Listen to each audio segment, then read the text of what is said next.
Father planned a special trip that turned into a nightmare. How do I protect myself now? Picture this, you're trapped on a plane for 4.5 hours while your father screams profanities at a family with a sleeping toddler, then turns his rage on you when you don't immediately take his side. Your hands are shaking, you can't breathe, and you realize that the dream holiday he's planned might actually be your worst nightmare. That's where I found myself, and the decision I made when we landed probably saved my life. I'm 26 years old, and I live with borderline personality disorder and autism, which sometimes makes it difficult for me to regulate my emotions and read social situations accurately. I didn't grow up with my father, I've only really known him as an adult, which perhaps explains why I didn't immediately recognize the warning signs that had been building for months. I tend to give people the benefit of the doubt, maybe too much so, and I'd been conditioned to believe that fathers have the right to let me know they know best. Looking back, there were red flags everywhere, but I dismissed them as my father being quirky or just joking around. The truth is much darker, and I'm grateful I trusted my instincts when I did, even if it took a panic attack at 30,000 feet to make me realize I needed to run. My father, who's 52, had planned what he called a special holiday for just the two of us. He'd paid for everything, flights, accommodation, spending money, and presented it as his treat, a chance for us to bond. The plan seemed innocent enough. I would fly to his home country, spend a few days with him and my 85-year-old grandfather, then we'd head off for a 2-week vacation together.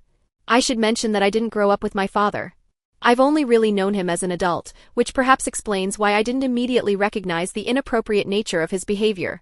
I have borderline personality disorder and autism, which sometimes makes it difficult for me to regulate my emotions and read social situations accurately. My father knew this about me. The red flags began long before we boarded that plane, but I rationalized every single one.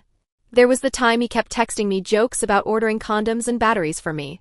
When I asked why, he said, "It's not weird your dad ordering you something to give you pleasure, is it?" I told him to stop because he wasn't funny. He escalated, saying I'd be in heaven and screaming in pleasure when the parcel came, and asking me to send a vid. When I expressed discomfort, he claimed it was just chocolate and called me a dumbass for thinking otherwise.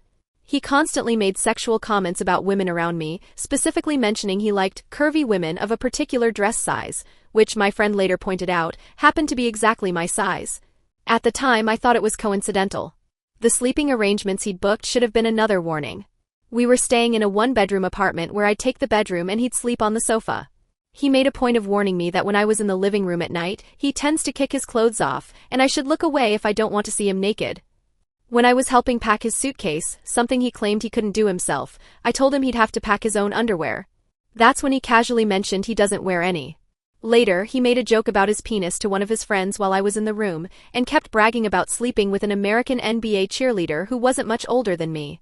Despite my preference for modest vintage-style long dresses, he kept insisting I pack shorts and revealing tops instead because of the heat. When he saw my suitcase full of the clothes I actually felt comfortable wearing, he became angry about my impractical choices. Most disturbing were his constant references to my non-existent sex life. He kept joking about me riding fellas, even though I'd explicitly told him I don't like being touched by people and have no interest in romantic relationships. He also kept making jokes about wearing Speedos, covering himself in oil, and becoming a stripper during our trip.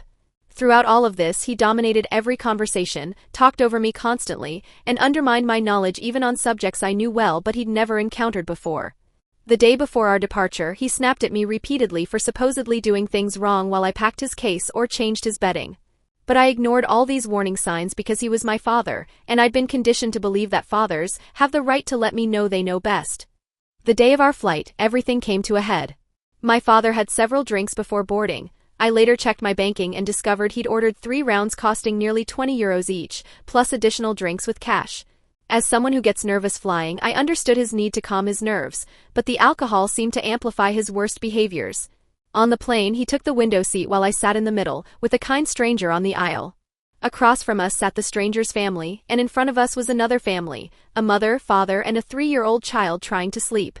Before takeoff, my father began loudly discussing the physics of planes and what can go wrong. The man beside me warned him, but my father just laughed it off and continued. During the safety briefing, he talked over the flight attendants and kept prodding me when I was trying to listen. As the flight progressed, his behavior became increasingly inappropriate.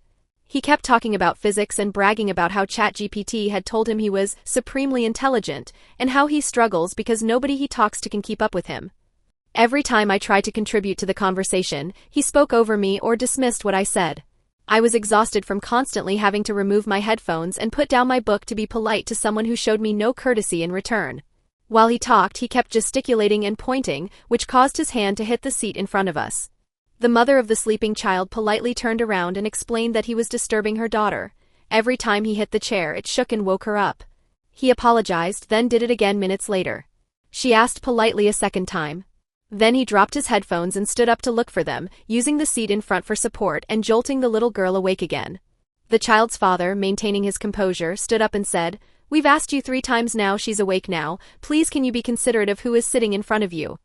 That's when my father exploded. He shouted, "Fuck you," at the top of his lungs and launched into an aggressive rant filled with profanity. The entire surrounding area fell silent. Other passengers stared. The man he was yelling at simply asked, "Are you done?" and sat back down, refusing to engage with the tantrum. But my father wasn't finished. He continued ranting loudly, clearly wanting the other family to hear every word. Then he turned to me and demanded, "Do you agree?" I was mortified. This family had done nothing wrong. They'd been polite, reasonable, and patient with someone who was clearly disturbing their child. I couldn't pretend my father's behavior was acceptable just because he was my father. "I think you were harsh," I said, trying to be as gentle as possible. His response was immediate and vicious. "How dare you side with other people over me?" I told him I was entitled to my own opinion. He shot back that, "We can go on separate holidays in that case." I angled myself away from him and he started another rant. I tuned him out and eventually raised my arm to block him from my view. "Have you got your arm up to block me out?" he demanded. "Yes," I said, because I didn't want to lie. When he got up again to speak to the flight attendants, someone asked if I was okay. That's when I lost control. Due to my BPD and autism, I struggle with emotional regulation, and I burst into tears. I felt terrible. Here I was crying when the family in front of us had been the ones truly mistreated. The kind man sitting beside me told me not to let my father bully me. He gave me the details of where his family was staying and said if I needed help or if there was trouble, I could find them there. When my father returned, he gave me the silent treatment. I started having a panic attack. My legs were shaking uncontrollably and I couldn't breathe properly. My father ignored me completely, but the stranger beside me helped calm me down and started asking about my book, showing me his Kindle and discussing what he liked to read. For the remaining hours of the 4.5-hour flight, my father ignored me entirely. The only interactions came when I had to ask him to move over because he kept spreading his legs wide into my space while I was trying to curl up as small as possible. He almost snapped at me the second time I asked, but managed to stop himself. The moment we landed, I made my decision. I booked myself a flight home and told him I was leaving. He wasn't happy, but I went silent to avoid another argument. The family of the kind man beside me let me disembark between them so my father wasn't directly behind me, and they helped me collect my bag and find my way to departures. Before leaving, I found the mother of the little girl and apologized to her. I told her that she, her child, and her partner didn't deserve to be spoken to the way my father had treated them. After collecting my bag, I received a text from my father claiming he'd been stranded because his wallet, headphones, and tobacco had been stolen. When I asked who had taken them, he called me to meet him. His story was bizarre and nonsensical. He claimed he'd been robbed by the people in front of him, the family with the 3-year-old child. According to him, they'd been sliding his jacket from under the seat and taking things out of his pocket throughout the flight. He insisted this was why he'd been kicking off and that I'd been siding with them and talking to them through the flight. None of this made sense. I hadn't spoken to that family at all during the flight. I'd been talking to the man beside me. The families didn't seem to be together. They hadn't interacted and collected their bags separately. Most tellingly, the headphones he claimed were stolen were things he'd had after his outburst at the family. I told him, "I'm sorry you were robbed, but you were unkind to me and I didn't do anything wrong." He immediately started ranting about how he'd been robbed and I was siding with them again. I walked away and haven't seen or heard from him since. That was over a week ago now. Initially, I felt guilty. He'd been excited about the holiday and had worked hard to pay for it. If he really had been robbed, that was genuinely sad. But as I talked to trusted friends about what had happened, they helped me see the situation more clearly. The holiday destination he'd chosen was completely inappropriate for someone with my anxieties and limitations. I get nervous around crowds and don't leave the house much. He'd booked us to stay in an isolated location run by one man, with number 24-hour reception, in a country where I didn't speak the language. Meanwhile, for the same price, he could have booked a Cunard cruise, something he knew I would enjoy because ships are my special interest and I feel safe and confident on Cunard vessels where English is spoken and I know my way around. My friend pointed out that a caring parent would have prioritized my comfort and interests, not chosen something that would likely keep me anxious and housebound the entire time. Looking back at his behavior with fresh eyes, I realized how many inappropriate boundaries he'd crossed. The constant sexual comments and jokes weren't funny, they were harassment. Making me pack his suitcase while claiming helplessness was weaponized incompetence designed to create inappropriate intimacy. Warning me about his nudity, bragging about his sexual conquests, making jokes about his genitals, and constantly commenting on my body and hypothetical sex life were all forms of sexual harassment that no father should ever subject his daughter to. The isolated accommodation, the inappropriate sleeping arrangements, the demand that I wear revealing clothing instead of what made me comfortable, it all painted a picture of someone with predatory intentions. His behavior on the plane, the aggression, the public humiliation, the demand for my loyalty regardless of right and wrong showed someone who expected absolute control and submission.